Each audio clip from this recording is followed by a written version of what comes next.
Ivan Papanin, 1937. Life on Ice Floe. Diary.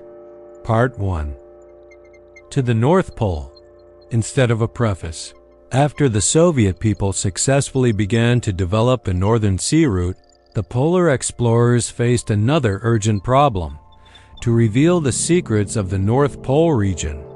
Knowledge of the nature of the Central Polar Basin was urgently required by the task set by the party and the government for the reliable development of the Northern Sea Route and the organization of normal navigation along this great polar route, as well as the need to develop the economy of the vast regions of the far north, gravitating towards the Northern Sea Route.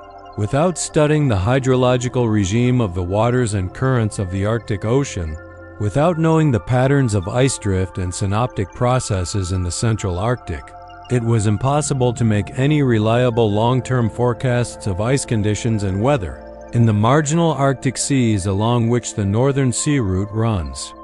It was possible to collect such data for a long period, for example, for an annual cycle, only at a scientific station located in the polar region.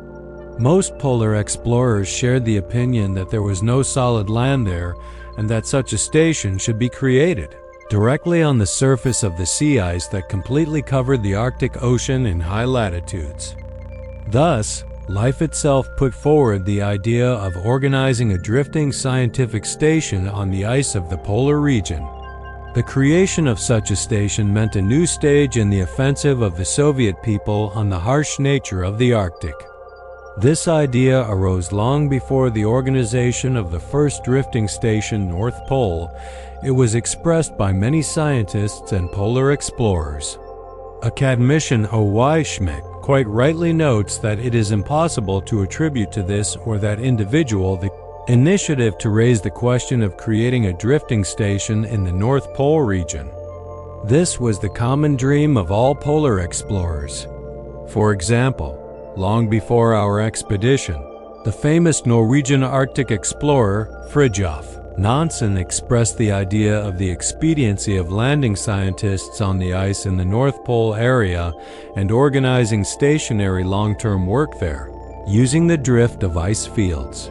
The famous Soviet polar scientist Professor V.Y. Vizir wrote in 1931, "The project of arranging permanent housing on the drifting ice of the Central Arctic, which seemed ridiculous at the time when Peary made his amazing trips to the pole, now, after the conquest of the air by man and the invention of the radio, has become quite feasible." Otto Yulievich Schmidt, polar pilot M.V. Vodopyanov, experienced polar explorers G.I. Ishakov and A.I. Mineev, Captain V.I. Voronin, my future drifting comrades P.P. Shirshov, E.K. Fedorov, and E.T. Krenkel, and others were ardent supporters of the air expedition to the center of the Arctic and the creation of a scientific drifting station there.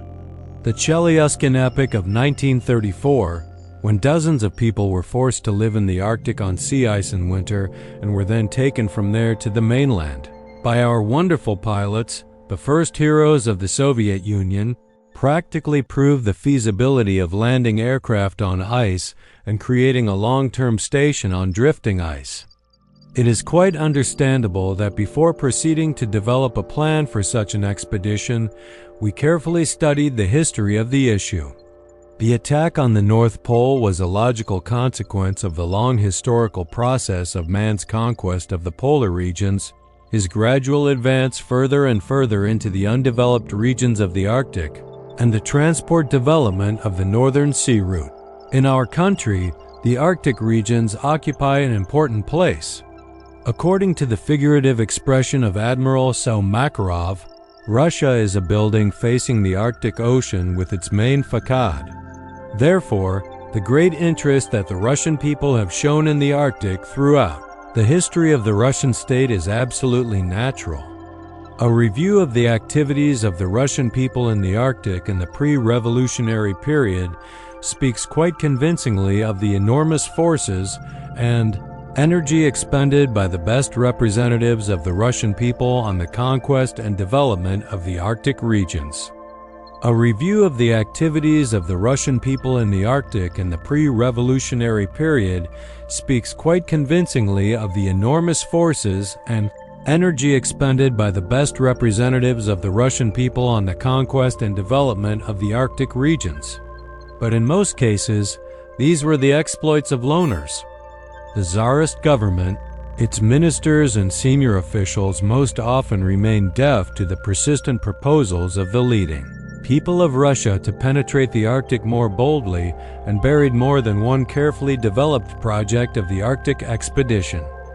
The great Russian chemist D.I. Mendeleev, together with Admiral Makarov, developed a project for a polar expedition. At the beginning of the 20th century, Mendeleev turned to the Ministry of Finance with a proposal to organize an expedition to the North Pole. In his note to the Minister of Finance, Mendeleev wrote, "Russia must desire a true victory over the polar ice even more than any other state. That is, with the help of ships, because no other state owns such a large stretch of coasts in the Arctic Ocean. Here huge rivers flow into it, washing the greater part of the empire, which could hardly develop not so much because of the climatic conditions as because of the lack of trade. Outlets across the Arctic Ocean. Victory over its ice is one of the economic issues of the future of the northeast of European Russia and almost all of Siberia." This letter was returned to Mendeleev with a refusal not only of funds, but also of consideration of the project in general. The same fate befell many other projects of expeditions to the Arctic, to the North Pole. Let us recall the tragic fate of the expedition of Lieutenant G.Y. Sadov. In 1912, he submitted to the Main Hydrographic Directorate a project for an expedition to the North Pole. Sadov's plan was rejected, and the government refused funds, referring to the lack of thoughtfulness of the plan. But Sadov was persistent. With a paltry penny, he nevertheless organized an expedition. For Sadov, the march to the pole was a matter of life or death. He could not return home without reaching the pole. And Sadov, seriously ill, lying tied to the sled, ordered his companions to take him to the north. He often lost consciousness, but did not let go of the compass. On March 1, 1914, he made the last entry in his diary, "Shine. Sunshine, there in the homeland, how hard it is for us here on the ice." Sadov died on the ice on the way to the pole, not far from Rudolph Island. Sadov's expedition carried out serious scientific work on Franz Josef Land and on Novaya Zemlya. But the scientific results of the expedition were published only during the years of Soviet power. Under Soviet rule, thanks to the broad support of the party and the state, research work in the Arctic grew to an unprecedented scale. They are characterized, first of all, by their complexity and purposefulness in solving major state problems. As I have already mentioned above, the need to study the polar region was dictated by the great state task of ensuring the normal operation of the Great Northern Sea Route. We were going to fly to the North Pole, knowing that it had already been discovered by the American Robert Peary in 1909. But Peary did not make any scientific observations at the pole. We also knew that we had flown over the pole 4 times without attempting to land. We remembered the unsuccessful attempt of the Italian Nobile to reach the North Pole in an airship. Consequently, the North Pole region still continued to be a mystery to mankind, and the Soviet people and the government were entrusted to our group to solve this riddle. We have studied in detail the history of all foreign and Russian expeditions that went to the North Pole. The starting points were usually the 2 points closest to the pole, Greenland and the Franz Josef Land archipelago. From Greenland, for example, Robert Peary made his attempts to storm the pole, but we stopped at Franz Josef Land. It was more convenient for us in all respects. Many expeditions went to the North Pole from here. Franz Josef Land, comparatively easily accessible by ships and at the same time pushed far to the north, seemed especially suitable for the base of expeditions whose goal was to reach the North Pole. At the end of the 19th century, the English expedition of Jackson worked on Franz Josef Land. At about the same time, the famous Arctic explorer Fridtjof Nansen wintered in the northern part of Franz Josef Land, returning to the south after his daring attempt to reach the pole on foot on drifting ice. Nansen then reached latitude 86 degrees 14 minutes. Soon, an American journalist appeared on Franz Josef Land, Wellman. He made a big fuss in the world press around his voyage to the North Pole, but the results of his expedition were inversely proportional to the scope of the advertisement. Wellman only reached Rudolph Island. An Italian expedition led by the Duke of Abruzzi established its base on the western shore of Rudolph Island in Teplitz Bay. In the spring of 1900, the members of the Italian expedition of Captain Cagni set out from Rudolph Island to the pole. The load was pulled by 102 dogs. 3 months later, the exhausted, completely weakened members of the pole party returned to Teplitz Bay with a few miraculously surviving dogs. 3 people died. The rest managed to reach 86 degrees 34 minutes north latitude, that is, 20 miles further than Nansen reached in 1895. However, Cagli's expedition did not yield any scientific results. A year after the Italians, a new expedition operates on Franz Josef Land. This time, the Americans are again trying their hand at reaching the pole with meteorologist Baldwin at the head. This expedition brought with it 420 dogs and 15 horses. But Baldwin returned to America without even attempting to reach the North Pole. Another American, Fiala, who participated in Baldwin's expedition as a photographer, undertook to continue the business. Having lost his ship, Fiala settled on Rudolph Island in 1903, from where he went 3 times on dogs to the pole, but due to the accumulation of hummocks, he could not advance beyond the 82nd parallel. 2 years later, a rescue ship sent by the Americans approached Franz Josef Land and filmed Fiala and his companions. Finally, the expedition of G.Y. Sadoff, which I have already mentioned earlier. I have dwelt in detail on the whole history of the advance of men to the North Pole through Franz Josef Land, in order to show how much careful preparation and organization means in polar expeditions. We began our preparations by studying the area of the starting base from where we were to make an air jump to the pole. Our government demanded that a solid material and technical base be created in the drift area. Without this, it was impossible to embark on a risky journey. As they say in such cases, a reliable rear must first be prepared. Franz Josef Land has about 100 islands. They extend in latitude for almost 400 kilometers and along the meridian for almost 250 kilometers. The islands are separated by wide and narrow straits, which are usually clogged with ice even in summer. Soviet polar explorers seriously studied Franz Josef Land. In 1929, the first meteorological station was created on Hooker Island in Tikhia Bay, which eventually turned into a scientific observatory of the Soviet North.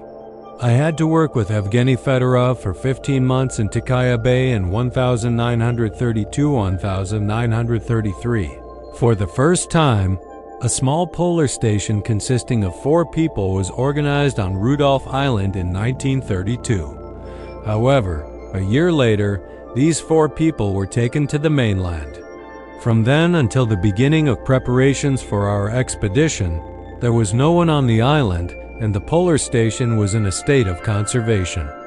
Developing a plan for an expedition to the North Pole and preparing the necessary bases, we decided to use Rudolph Island. We were very attracted by its convenient natural airfields and the proximity of the island to the pole. This opened up the possibility of taking the maximum amount of equipment and food for the drifting station during the flight to the pole. So, it was decided to create our initial base on Rudolph Island. Preparations were carried out in 2 parallel ways. The air expedition was prepared by Otto Julievich Schmidt. At that time, he was the head of the main directorate for the Northern Sea Route and was at the zenith of his fame as a polar explorer after the successful voyage of the Siberyakov and the Chelyuskin epic. His name as a scientist did not need any recommendations. He ardently supported the idea of creating a drifting research station at the North Pole by landing its personnel and property from aircraft. To develop a plan for the flight to the pole and the landing of aircraft on the ice, Schmidt attracted the famous polar pilot, hero of the Soviet Union Mikhail Vasilyevich Vodopyanov, who, in addition to great courage, had inexhaustible reserves of imagination and initiative.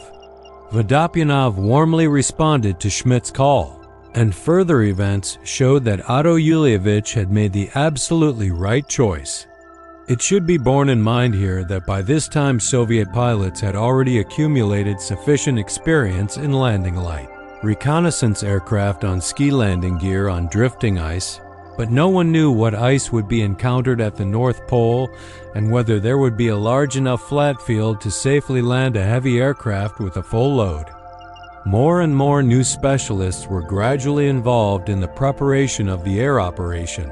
The head of the Polar Aviation, Mark Ivanovich Shevelev, polar pilots heroes of the Soviet Union Vasily Sergeyevich Molokov and Anatoly Dmitrievich Alexeyev, military navigator Major Ivan Timofeyevich Spirin, and others. In February 1936, at a meeting of the Politburo of the Central Committee of the All-Union Communist Party, Bolsheviks, O.Y. Schmidt reported to the Kremlin a plan for an air expedition to the North Pole in order to organize a drifting polar station there. The plan was approved. It was decided to send a detachment of heavy four-engine TB-3 aircraft to the North Pole with landing immediately on the ice without preliminary preparation. At the same meeting, the personnel of the world's first drifting scientific station, North Pole, was approved. My heart was filled with feelings of boundless joy and pride for the trust placed in me when I learned that I had been entrusted with the leadership of this station. I began to dream about the Arctic, about working in this harsh, little-known land, as soon as I switched to a peaceful life after the years spent on the fronts of the Civil War. The opportunity did not present itself immediately, but only in 1931 in connection with the flight of the airship Graf Zeppelin to the north. I was appointed head of the post office on the Soviet icebreaker Malagan, which was to meet with the Zeppelin on Franz Josef Land in Tikea Bay and exchange mail. There were 20 of us. For 14 days, the Malagan broke through heavy, formidable ice. It was my first acquaintance with the harsh nature of the Arctic. After the arrival of Malagan on Franz Josef Land, I was soon appointed head of a large polar observatory. Tikea Bay very soon took on a lived-in appearance. There I spent my first winter in the Arctic. After that, I spent the winter at Cape Chelyuskin, also as the head of the polar station. My first experiences in the Arctic, on Franz Josef Land and on Cape Chelyuskin, were very useful to me when creating the North Pole Station. These works went on simultaneously with the preparation of the air expedition. Formally, the preparation of the station was entrusted to the main directorate of the Northern Sea Route, but I already knew from my own experience.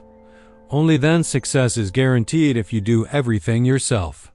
In the numerous rooms of the impressive building on Raisin Street, as in any institution, from morning to evening streams of paper flowed. Typewriters clattered, telephones rang. Life went on as usual there, and people usually looked at me as at an annoying petitioner and tried to brush me off as an annoying fly.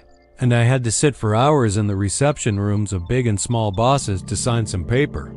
When my patience ran out, I demanded that I be given the appropriate authority or that I be relieved of the post of head of the future station. My offer was accepted. I received a separate account in the State Bank and complete freedom of action. It is difficult to enumerate all the things that immediately fell on my head. Based on the capabilities of the air detachment, the maximum weight of equipment and food of the future station should not exceed 9 tons. My assistants and I had to use a lot of ingenuity to take the maximum of the necessary things within this limit. It was necessary to redesign the engine and housing, kitchen equipment and radio station, clothes and sleds, to invent and prepare new types of light containers and much more. But that was still part of the matter.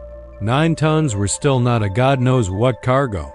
But I was also entrusted with the task of building the initial base of the air expedition on Rudolph Island, which meant that several thousand tons of equipment and cargo had to be prepared. In 1936, pilots Vodopyanov and Makotkin flew to Rudolph Island to choose a place for a base and airfield on the ice dome of the island. It must be frankly said that, as in any great and new business, there were skeptics and people of little faith who believed in advance that our enterprise was doomed to failure. A year later, when the expedition was already on Rudolph Island, we read the inscription made by Makotkin. "Look," this pilot wrote, "how many crosses there are on the graves of those who laid down their lives on the way to the pole. Our expedition will only add new graves, fortunately." There were few such people of little faith, and at every step I met people who sincerely helped us. I would like to take this opportunity to express my gratitude to the comrades, whose help was decisive in ensuring the success of our cause. First of all, many thanks to Anastas Ivanovich Mikoyan. He was appointed by the Council of People's Commissars of the USSR as chairman of the Government Commission to supervise the preparation and equipment of the expedition. Being loaded with a lot of state work, he found time to deal with the issues of preparing the expedition on a daily basis. According to his instructions, all our orders at the enterprises of the country were carried out as extraordinary. As an elder brother and a reliable friend, I always came to Nikolai Kirillovich Antipov.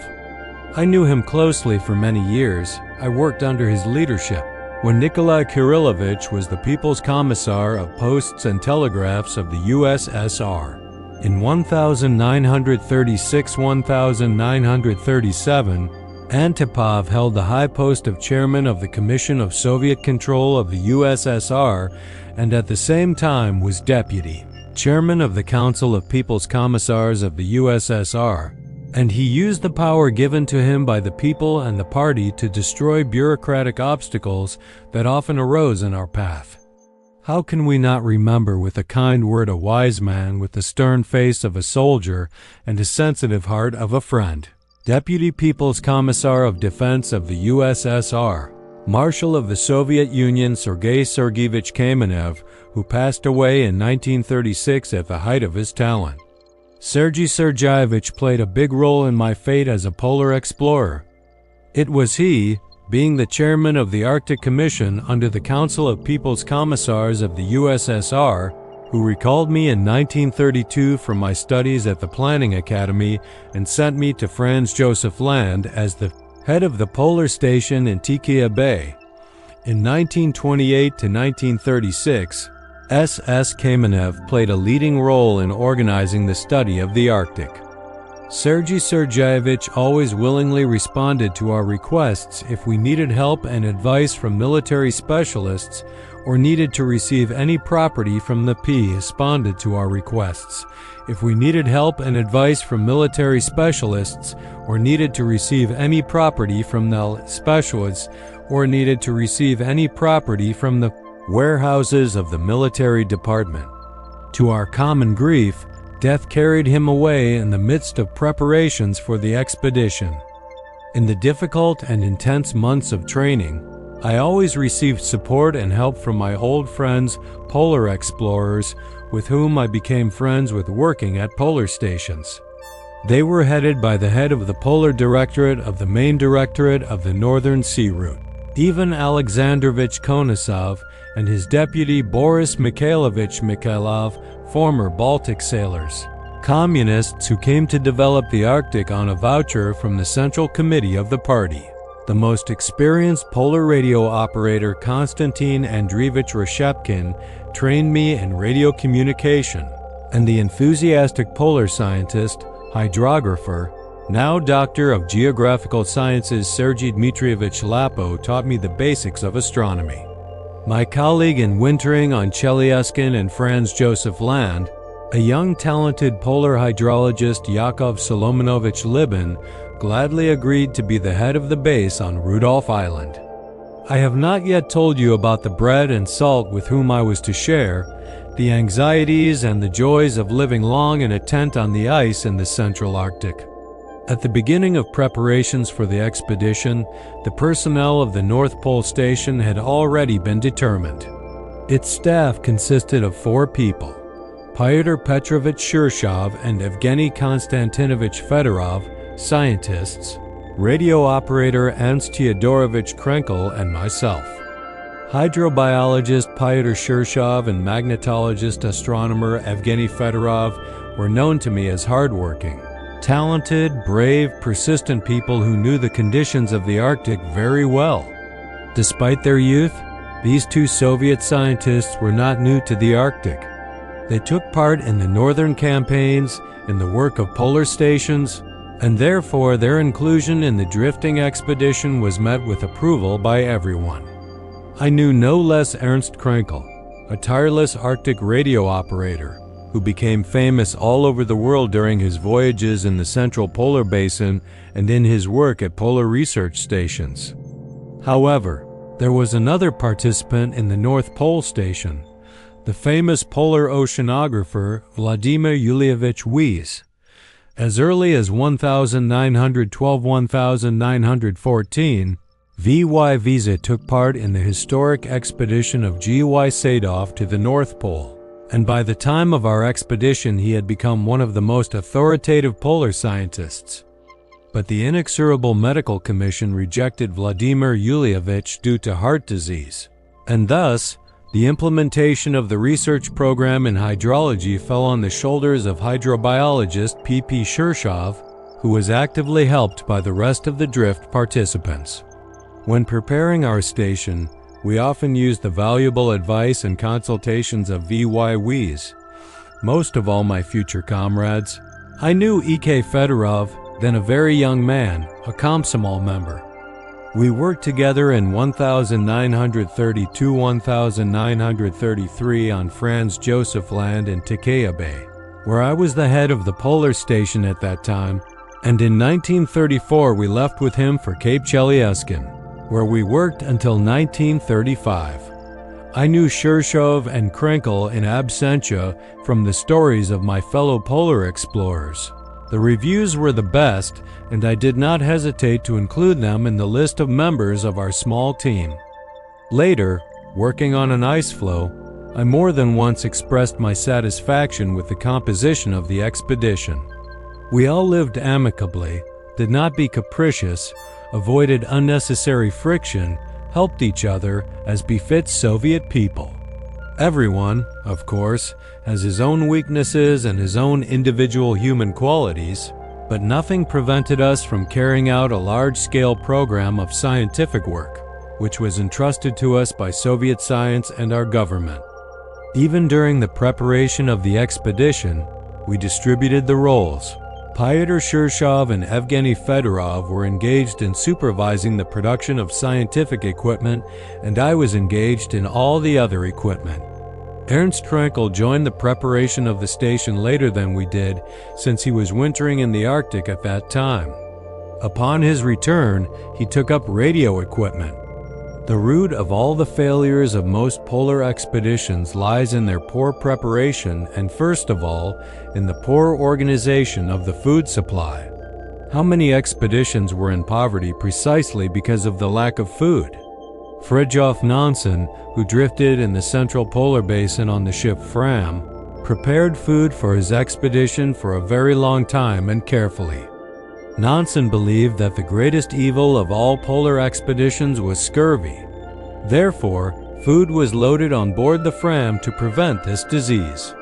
We were preparing our expedition 40 years after the famous drift of the Fram. During this time, the science of nutrition has made a huge leap forward.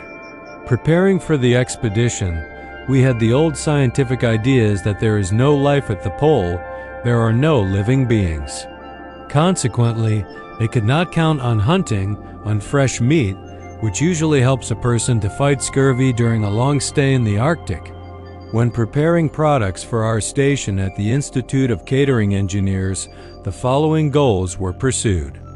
Normal food should have a certain sufficiently high calorie content. It should contain the amount of basic nutrients required by the body, proteins, fats, and carbohydrates, as well as a sufficient amount of mineral salts and water. Normal food should contain all the necessary vitamins in an amount that protects against scurvy. Food should whet the appetite, not disgust, as is often the case in the Arctic. In addition, it must retain all its nutrients and taste qualities throughout the entire period of our drift in conditions of low temperatures and high humidity, which are common for the central polar basin. Food should have a minimum weight and volume. And finally, its preparation in conditions of life on ice should not require a lot of time and labor. We worked out all these requirements together with specialists. And at the Institute of Public Catering Engineers, we took up the development of a list of products for our expedition to the North Pole. We clearly imagined that the success of our entire expedition largely depended on the good quality and rational selection of food. The famous polar explorer John Franklin, describing his trip to the Arctic, says, "Throughout our voyage, we felt that no amount of clothing could keep us warm when we were starving. However, on those occasions when it was possible for us to go to bed with a full stomach, we spent the night with a feeling of warmth and comfort." That's why the Institute of Catering Engineers, which was tasked with preparing the food for us, paid so much attention to every detail related to the food rations of our expedition. Half of all the products we took to the North Pole were concentrates, food products, the weight and volume of which are reduced due to moisture removal. The idea of using concentrates was not new. In addition to reducing the cost and facilitating transportation, at the same time it was ensured better preservation of products, and this was of great importance. The range of products developed for our drifting expedition consisted of 46 items. Along with specially made concentrates, it also included products that were not subjected to any processing except for drying and pressing. All products were packed and sealed in special tin cans at the rate of 1 can per 10 days for 4 people. Butter, cayusa caviar, bacon lard, loin, hunting sausages, processed cheese, rice, flour, compote, starch, crackers, dry onions, soup concentrates, borscht, meat cutlets, meat and egg powder, natural chocolate and chicken powder, berry jelly, coffee, sweets with vitamin C, citric acid, spices and more were put into each can. Each can weighed 44 kilograms. We took 135 of these cans on the expedition, of which 65 were left on Rudolph Island as a reserve. In addition, we took with us a number of other products, dried mushrooms, butter, onions, garlic, cognac, in addition to those that were put in cans. To the credit of the staff of the Institute of Public Catering Engineers, during the entire drift, we have never found spoiled products in the cans. But the fact that the pilots forgot the reserves of industrial alcohol on Rudolph Island, this brought many complications to our life and work on the Ice Floe. And how disappointing it was to distill the highest grade cognac into alcohol for pouring into devices and for fixing. Biological samples and very little cognac was taken. The speed and convenience of cooking food from concentrates, the ability to get a hot and delicious lunch without spending a lot of time and effort, we appreciated all this very quickly. We could not only have a real dinner every day, but also arrange our own banquets on holidays when ham, cheese, caviar, butter, condensed milk, sweets, cake were served to the table. On such days, we even allowed ourselves to drink a glass of cognac. Before the construction of the ice kitchen, we ate in a silk tent. It cannot be said that this dining room was very comfortable. We had to hold the bowls on our knees since we occupied the entire area of the tent ourselves. After the construction of the Capital Ice Kitchen, we had lunch in a more spacious and comfortable room. All food was cooked on 2 Primus stoves, but these were unusual Primus stoves.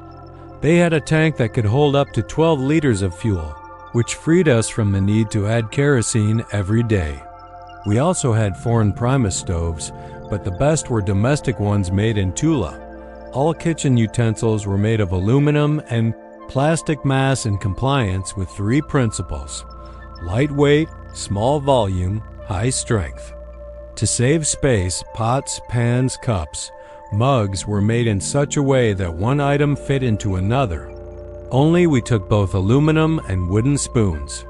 After we removed them from a hermetically sealed can, the products went into 2 plywood boxes. These boxes soon turned from soot into ebony. We used overturned cans as furniture. In addition, there was also a plywood table in the kitchen. It was quite difficult to get enough water. In summer, before the onset of frost, there was more water than necessary. Whole streams ran at the door of our living tent. But after the onset of cold weather, getting water became a serious problem. We tried to save every drop of water, especially hot water. To cook dinner, you first had to melt the snow, turn it into water, bring it to a boil, and only then, mixing it with concentrates, cook borscht or soup. The preparation of dinner usually lasted 3 hours. But throughout the 9-month drift in the Central Polar Basin, we had hot food. We took various household items to the Ice Floe: fuel and rubber trunks, medicines, notebooks for keeping notes and diaries, shovels, pickaxes, axes, crowbars, guns, blowtorches, plywood, soap, towels, tables, chairs, knives, scissors, razors, lighters, sledges, chess, stationery, a small library. We paid a lot of attention to the choice of the tent in which we were to live. The type of housing was established after long disputes and experiments. And here we proceeded from the basic rule that the equipment should be as light as possible. The tent weighed only 53 kilograms together with the beds and had the following dimensions: width to 2.5 meters, length 3.7 meters, height 2 meters. We made the tent very warm from 4 layers. Between 2 layers of thick tarpaulin there are 2 layers of eiderdown.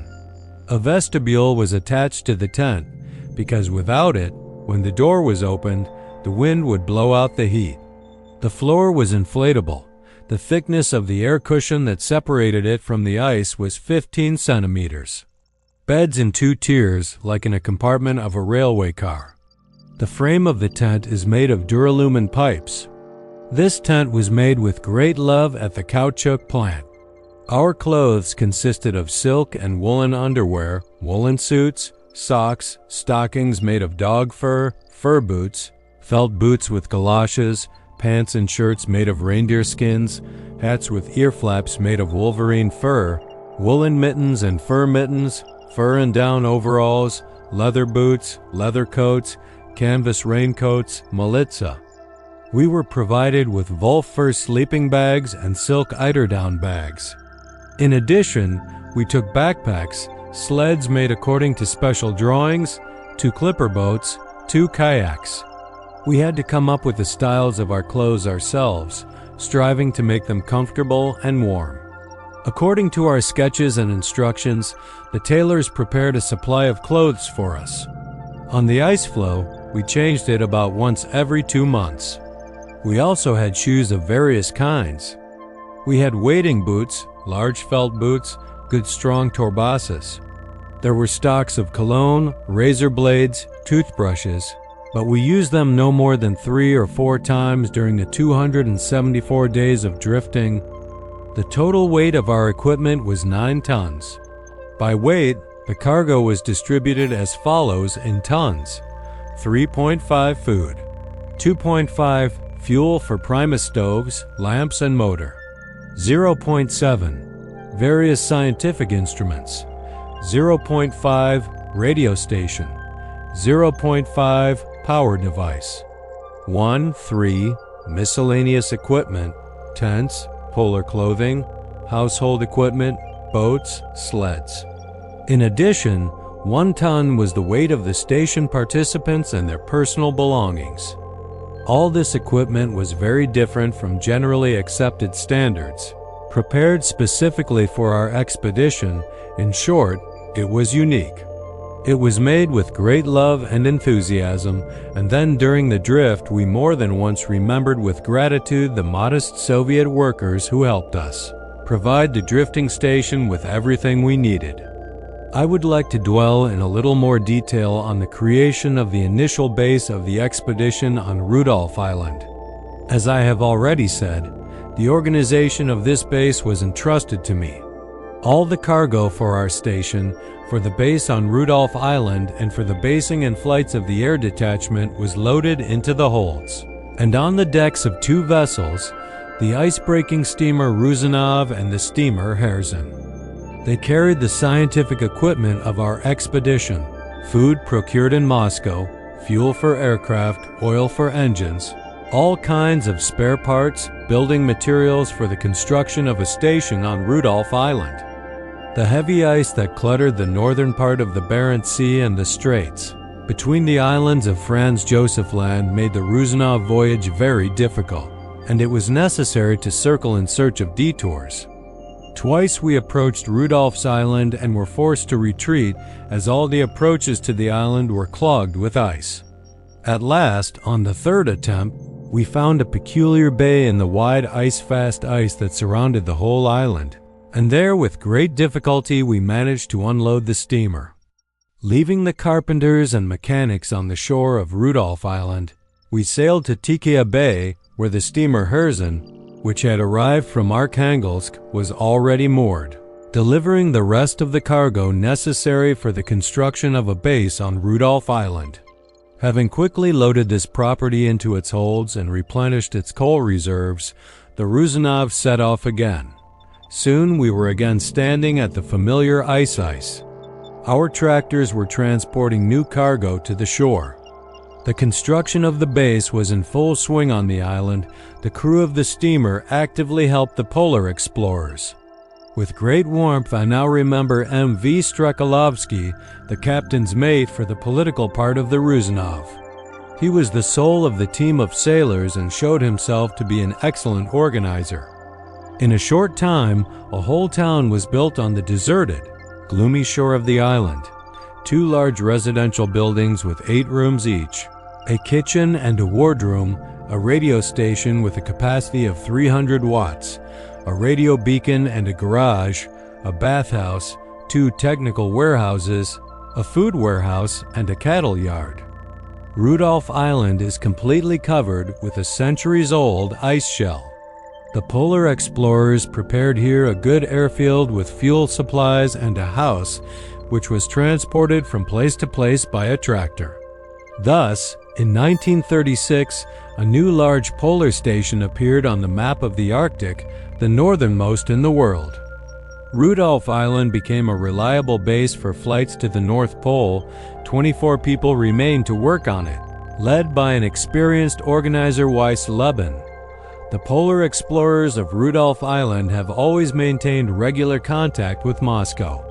They repaired and put in full readiness tractors and all-terrain vehicles, prepared equipment for the airfield, launched a power plant, provided everything necessary down to the smallest detail. While living on the Ice Floe, we kept radio contact with the mainland through Rudolph Island.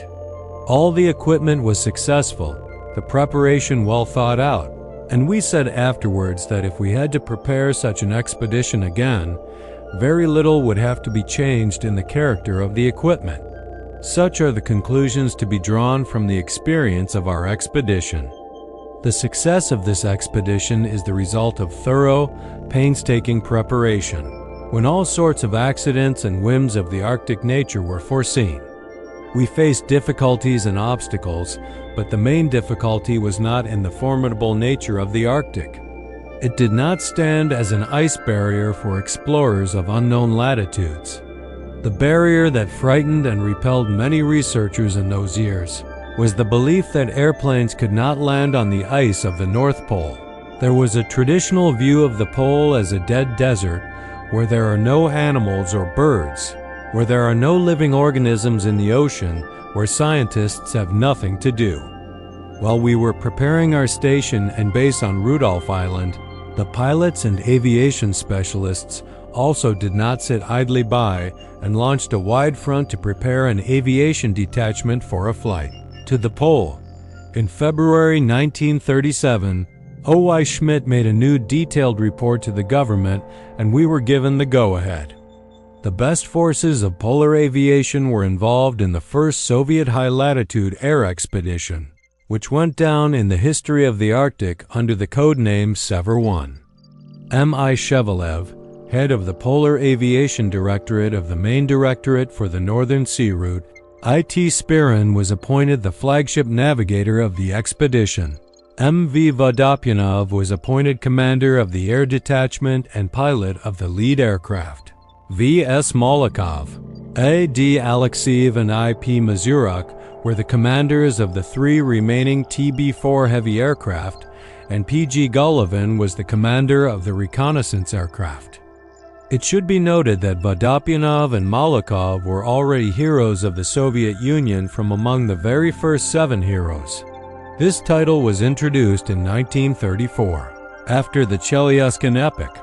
The co-pilots of the expedition aircraft are honored polar pilots who have already glorified themselves with daring flights in the Arctic. S. Babushin, M.I. Kozlov, G.K. Orlov, Y.D. Mashkovsky. The rest of the crews were the same Arctic aces: navigators N.I. Zhukov, V.I. Akrotov, A. Ritzliand, radio operator S.I. Ivanov, flight mechanics K.N. Sagrabov, L. Kakushev, V.L. Ivashina, and others.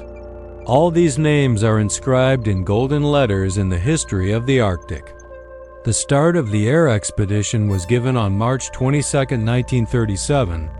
The first to take off was the reconnaissance aircraft, H-166 of the pilot Golovin, followed by the rest of the machines.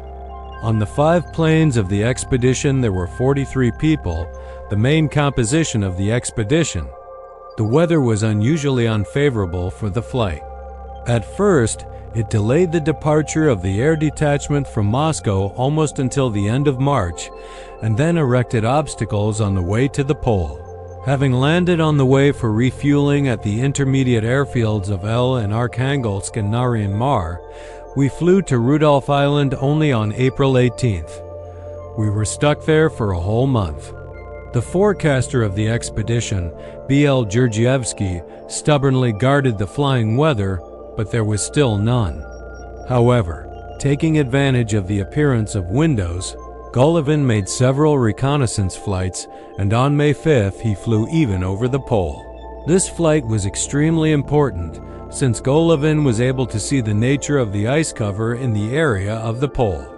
I saw huge fields below, partly smooth, partly ruffled, with large cracks. I saw that it was possible to choose a suitable site, Golovin said. Immediately after arriving at Rudolph Island, the planes were loaded with cargo for the pole, and we were all in a state of anxious expectation, ready at any moment to hear Vodopyanov's command to take seats in the planes. The days passed one after another, and there was no command to yays. It was beginning to bother me in earnest. We decided to change the plan for the further flight. First, one of Vodopyanov's planes would take off, land on the ice, and then call the rest of the planes, depending on the weather. Finally, the flight took place, the last jump to the top of the globe. It happened on May 21, 1937 at 5 o'clock in the morning. In addition to the crew, there were O.Y. Schmidt, our 4, and a cameraman M.A. Troyanovsky. The weather soon deteriorated, and Vodopyanov had to raise the plane higher and fly it above the clouds. Spirin, together with Fedorov, laid out Kura on the map, focusing on Rudolph's radio beacon. At 11 o'clock 10 minutes we were already over the pole. A solemn and festive mood reigned in the plane. Vodopyanov broke through the clouds and emerged from them at a height of 600 meters. Under the wings of the plane stretched vast ice fields with sparse ridges of hummocks. Mikhail Vasilyevich masterfully landed his plane on a large ice field and turned off the engines. Mark Troyanovsky was the first to jump onto the ice to film the historic moment of the landing of the first people from the first plane that landed there at the North Pole. When we were on the ice, we shouted, "Hurrah!" in honor of the remarkable victory of the Soviet people, and immediately began to set up the camp. The reader will learn the rest from my diary, where sometimes in detail, and most often briefly, day by day, I described our life on the Ice Floe. This preface was written for the new edition of the book, Life on an Ice Floe, almost 3 decades after the start of the first Soviet high-latitude air expedition, Sever 1, which created the North Pole 1 station. We were the first to live for a long time on drifting ice in the center of the Arctic. Therefore, we had to learn everything from our own experience, and every day brought us a lot of unexpected things. We were provided with scientific apparatus and equipment at the level of that time, but we had to make huge expenditures of physical strength. In order to lower a bathymeter or a soil tube into the depths of the ocean to 4,000 meters or more, and then lift them up, we had to turn the winch with our hands for several hours in shifts of 2 people. And how much inconvenience was caused by wet clothes, life in an unheated tent, or in a snow house. All loads were dragged by hand or transported on hand sleds. For 9 months, we had no idea what it meant to light a light bulb or wash with hot water, let alone much of what the participants in modern drifting stations have now. The nature of the Arctic is still the same, treacherous and formidable. The dangers remain the same, but today there is nothing similar in the organization of work and life at drifting stations to what was at our first station, the North Pole. The soul rejoices when you learn how polar explorers live and work now at the modern North Pole stations.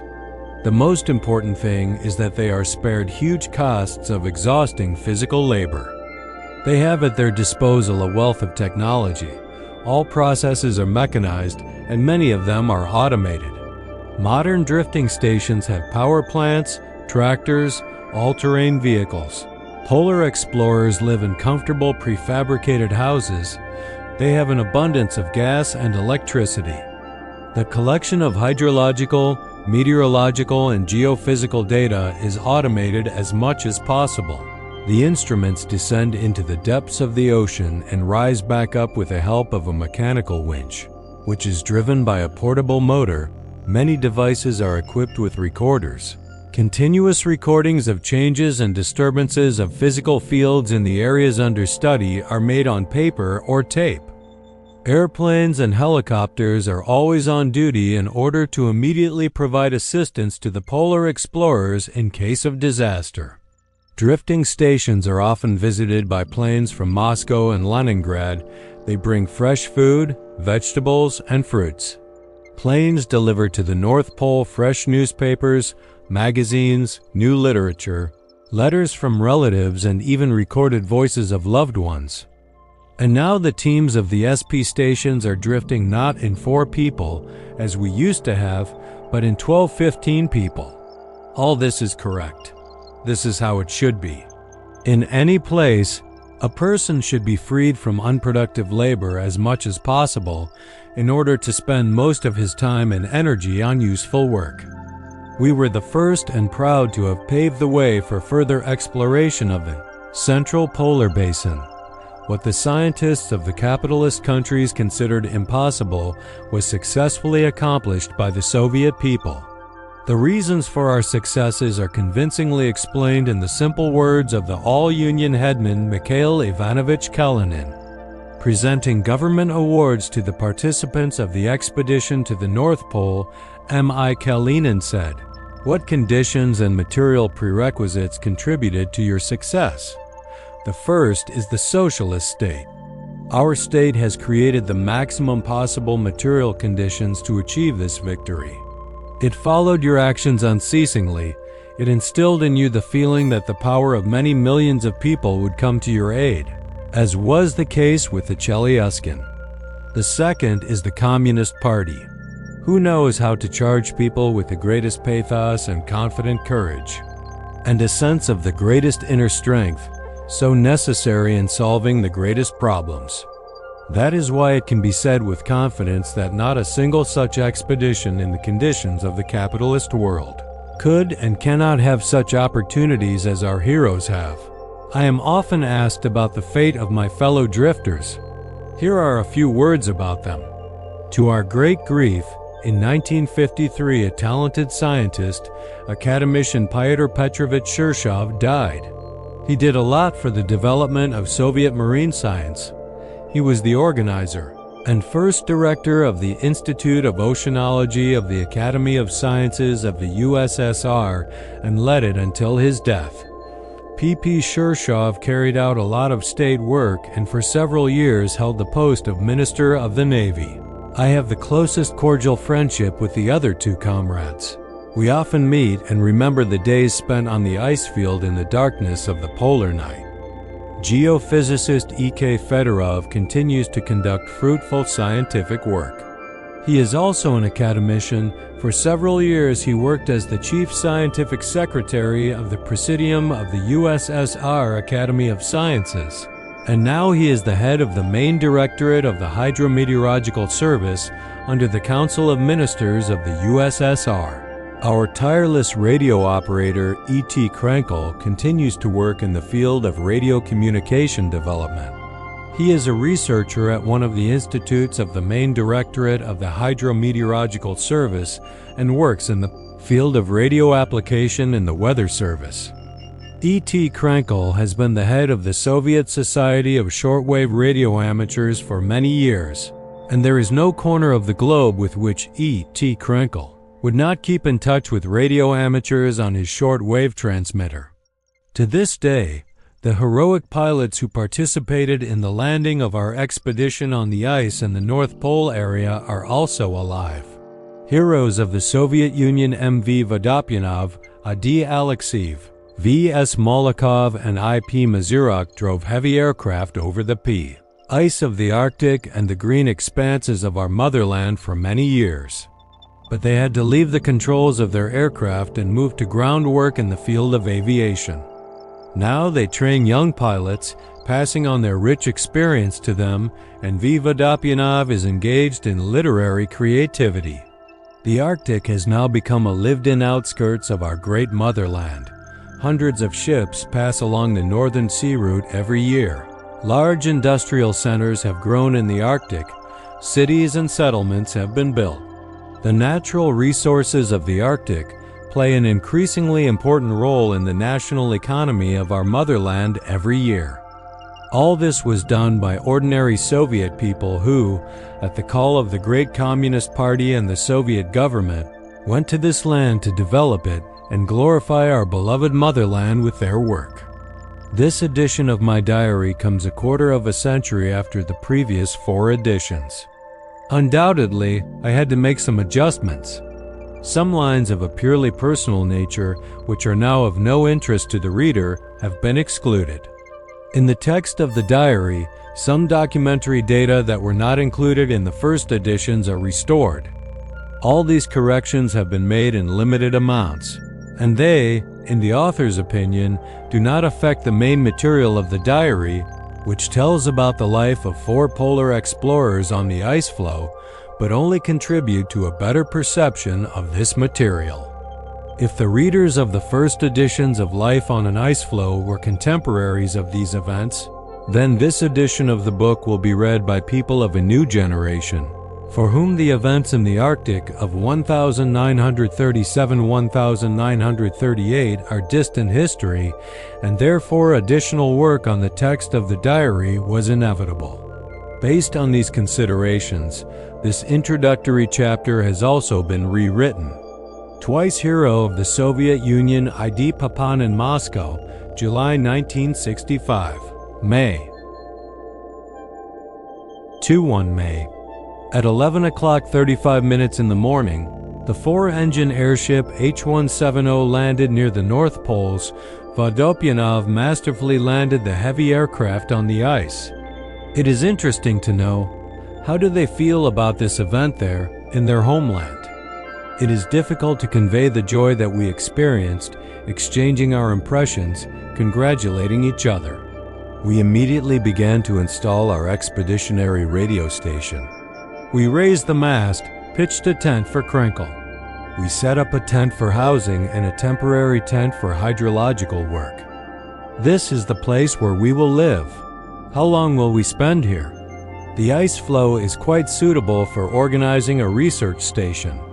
Here you can make an excellent airfield and receive the planes of Molokov, Mazurek, and Alexeyev.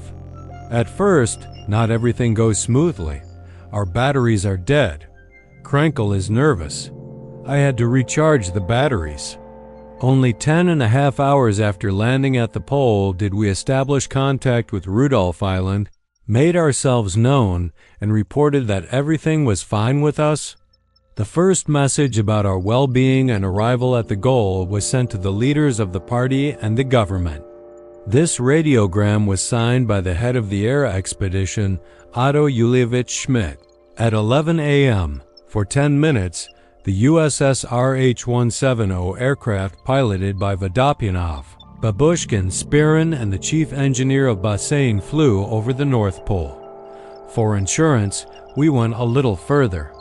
Then Vodopyanov descended from 1750 meters to 200 meters. Breaking through solid clouds, they began to look for an ice floe for landing and the construction of a scientific station. At 1:35 o'clock, Vodopyanov made a brilliant landing. Unfortunately, when sending a telegram about reaching the pole, a short circuit suddenly occurred. The informer of the radio was out, radio communication stopped, which was resumed only now after the installation of the radio at the new polar station. The ice floe on which we stopped is located about 20 kilometers beyond the pole on the other side and a little to the west of the Rudolph meridian. Let's clarify the situation. The ice floe is quite suitable for a scientific station that remains adrift in the center of the polar basin. Here you can make an excellent airfield for receiving the rest of the aircraft with the station's cargo. We received the first radiogram from Rudolph from our comrades who remained on the island. They congratulate you on your success and are eager to join us. It's okay, dear. You will have to be patient a little. That day brought us so much excitement, trouble, and worries that now I am no longer able to write. 2 May. Krenkel and I slept very little, setting up a radio station and a motor to charge the batteries. The others also rested in a hurry. We continued to work on the construction of the camp. We set up tents for the kitchen, storage of backpacks, equipment, and other little things necessary in our household. Our camp has taken on an impressive appearance. 5 tents have grown, 2 masts of the radio station are high, and an antenna is stretched between them. A meteorological booth and a theodolite have been installed to observe the altitude of the sun and determine the location of our drifting station. We constantly need to know where the drift is taking our ice floe. It is pleasant to think that each of our observations, each noticed feature in the central polar basin will serve for the benefit of the motherland, for the benefit of science. The weather was bad, snowy, but for a short time the sun came out from behind the clouds, and Fedorov managed to make astronomical observations. Zhenya is very happy. His relatives informed him about the birth of a son. The young father is somewhat agitated and embarrassed. Everyone is vying with each other to congratulate him. We cut bricks from the snow and built walls around the tent so that it would not blow. We know from old experience that if such a tent is not surrounded by snow or ice walls, then it will blow strongly through the silk fabric. From Moscow, it is reported that our articles have been published in Pravda. We feel that in our homeland they are interested in us. They care about us. They are waiting for our radiograms about work and life at the pole. Ernst does not have time to receive greeting telegrams. 3 May. I decided, while my hands were still free, to determine the thickness and strength of the ice. Could we live on it? They began to cut the hole. The whole day was spent on this activity. I made a bet with Shirshov that our ice floe was at least 3 meters thick. Pyotr Petrovich measured the depth of the hole to the water. The thickness of the ice turned out to be 3 meters and 10 centimeters. You can live. I was right. Shirshov lost the bet. We are touched by the warm congratulations of the President of the Academy of Sciences of the USS RV Komarov. He calls us brave explorers who, for the first time in the history of world science, are conducting a geographical and geophysical study of the North Pole. The weather worsened. A blizzard began. There is no sun. 2/4 May. Ernst received a radiogram from Rudolf sent from Moscow. With joy and excitement, I learned about the heroic landing at the North Pole of wonderful pilots. Please accept congratulations from the great-granddaughter of the polar explorer Vitus Bering. How happy we are with such news. How does it help us work? Everything is ahead of us. Much more needs to be done. We can't work like this anymore. We don't have the main living tent yet. It was decided to build a snow hut for the radio station and engine room for the time being. As soon as the sun appears, Zhenya makes astronomical observations. Unfortunately, the weather is very bad, snowy, windy. Our ice floe is drifting at a rate of about half a mile an hour. Consequently, at this speed, we cover more than 20 kilometers per day. 2/5 May. A radiogram has been received from the Moscow correspondent of the New York Times. He writes that America is showing tremendous interest in a magnificent flight and the organization of a permanent scientific base at the North Pole. In the morning, the weather was unusually good. The sky was clear. Without clouds, the sun was blinding, so I had to put on my glasses. A P-5 aircraft took off from Rudolph Island for reconnaissance. We have all armed ourselves with patience. It is clearly lacking now. We had a tense situation with the radio station since we did not want to drive the engine continuously, and the wind turbine, which was supposed to provide energy, was among the other cargo on Malakov's plane. Krenkel ran up and made everyone happy. At 23 o'clock 5 minutes, the planes on Rudolph took off and flew towards us. The tension is enormous. In time, the planes should already appear, but they are still gone. We armed ourselves with binoculars. I climbed the hummock with our cameraman Mark Troyanovsky. Someone climbed onto the wings of the plane. Babushkin was the first to notice the airship flying towards us. "Here's the plane!" he shouted, holding out his hand. We saw the long-awaited car in the sky. "Malakov!" one of the boys shouted. Indeed, it was he, our glorious Vasily Sergeyevich. How much modesty there is in this Bolshevik pilot. Everyone respects and loves him. On his gold star there is the number 3. He is the third hero of the Soviet Union in our country. He earned the high title of hero during the rescue of the Chelyuskin people. In the Chelyuskin camp, he was affectionately called Uncle Vasya, and since then he has been called Uncle Vasya throughout the Arctic. A few minutes later, Malakov's car was above us and soon landed on an ice floe. We surrounded Vasily Sergeyevich and his companion and hugged him tightly. Now there are 2 planes at the North Pole. The population increased. End of the first part. Look for the next parts of this story on our channel. Subscribe to our channel so you don't miss new episodes about explorers and freight forwarders, as well as about other exciting historical facts and stories. We will be very grateful for your subscription and likes to promote our interesting and useful videos. We love you and work for you.